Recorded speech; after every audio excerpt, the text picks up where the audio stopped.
Ram Krishna Hari.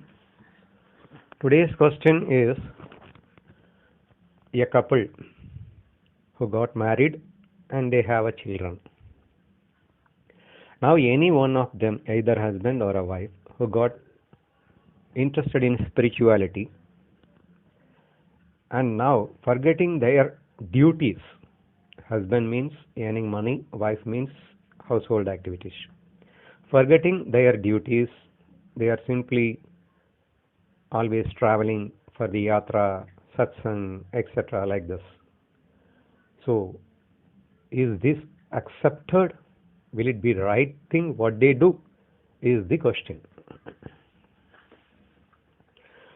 Okay, many people told that yes, if their intention is 100% pure, if they really wanted to gain the spiritual strength without cheating themselves, if they don't do the family duties and they fully focus on the spiritual activities, then it will be accepted. And that too also, when they go to some other places, they should make some other arrangements, alternative arrangements to look after their family. In such case, it is accepted. So this is the way many of you have answered. And in fact, my brother has very nicely answered, saying that if someone is going away, forgetting the duties of the family, definitely that family is not going to suffer. The reason being, the person in the house, they will get a much more responsibility, and therefore that is not going to make any big suffering in that family. Most of the people today, what they do, taking care of the family, in the thinking that they are taking care of the family, they really make others suffer because of their own likes and dislikes. Parents are forcing their children the way they like, and even the children are doing a lot of things against their parents because they assume themselves that they are loving each other, but they do a lot of harm between each other. But if a person is moving away, then that kind of harm is totally minimized. And now they will have a much more responsibility to look after themselves. And as such, if a person moves away, then that family is not going to suffer anymore. Basically, a person's happiness is decided by our own mind only. My happiness is in my hand. If someone is not helping me, doesn't mean that I should not be happy.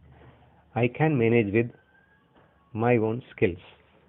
So therefore, in that aspect, it is needless to blame others, those who are not doing the family duties. But of course, it is maybe wrong only if they forget the family duties and they engaged in some other addiction. In such case, it is wrong. But it is wrong for whom? It is wrong for only himself, not for the family. The person who is going to be in an addiction and doing some other activities without spiritual activity, then that case also the family is not going to be suffered, and in fact that person is going to suffer by declining himself. So therefore, it is needless to bother about the person who is moving away. But only the person who is moving away has to ensure himself that are he really going for the spiritual path. In such case, he is also going to be getting benefited, and the family is also going to get benefited. So therefore, it is not a big mistake that one is not performing their family duties. So this is the way my brother has answered. And my question is, of course, it's not going to change in a much different way. I always used to say that our primary duty is to follow the path of spirituality.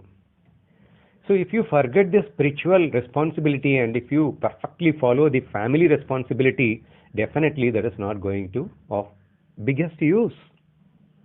Because if you completely forget the spiritual responsibility and whatever the good responsibility you make in the family, definitely that is full of ego, likes and dislikes, that will definitely going to give any happiness to you as well as to your family. So first of all, we must know the rules of happiness, the principles of happiness, the principles of dharma.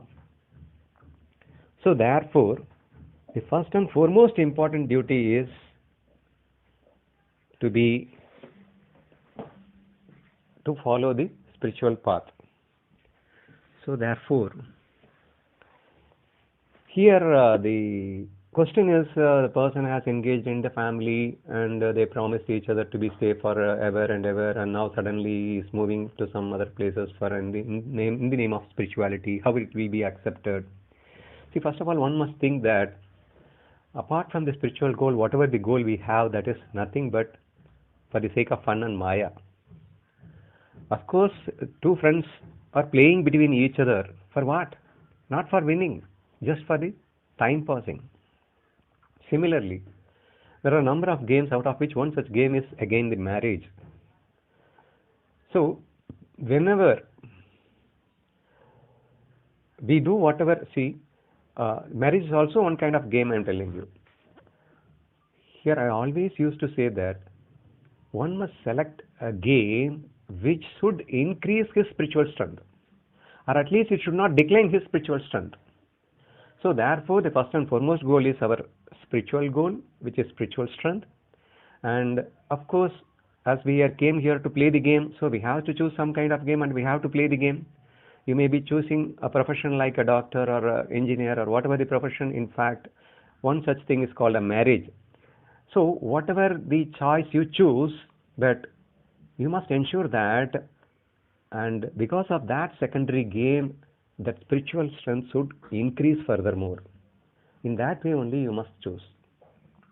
In case you choose differently, but you feel that through this game your spiritual strength will decline, in such case you can quit the game and you can choose some other game. The choice is always the God has given to us. He never says that you should marry or should not marry, you should do the doctor profession, you should do the engineer profession. So it's 100% our own freedom, our own choice, it has been already given. Of course, in Krishna, make some promises and very easily violate some promises.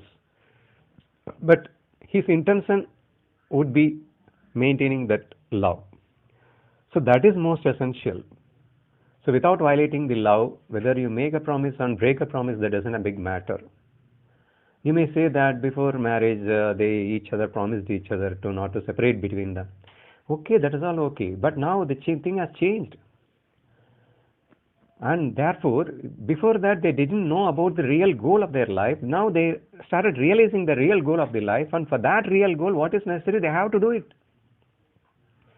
So with the pure love, they can depart. They can separate it. Or they can come here and there and go here and there. That means 1 month here, 1 month there. Whatever they like, they can. We cannot oppose it. As long as their primary goal is to achieve the spiritual strength. After all, the very purpose of the life is to be happy. And unless if you are unable to happy and whatever the duties and responsibilities you follow in the life, what is the use of it? So therefore, here my answer is also no big difference. Yes, a person can violate the duties of the family provided if he is for the purpose of violating is for the spirituality, then it is 100% accepted. The God Krishna will never going to blame and no sin can touch him because his intention is pure. Basically, God will take right or wrong based on the intention of the mind, based on the intention of the people who do the action. He never look out the action alone. In the military, the people are killing others, but we are giving medals. But for through selfishness, if you kill someone else, you will be hanged. So here we have to notice what is the intention behind the every action. Therefore, even if you would have been promised during the time of marriage, now he wanted to separate just for improve his own love, and only if he is in love he can able to make others happy. And he is in ego and he is not in the love, and what is the use of remaining in the family and leading the family?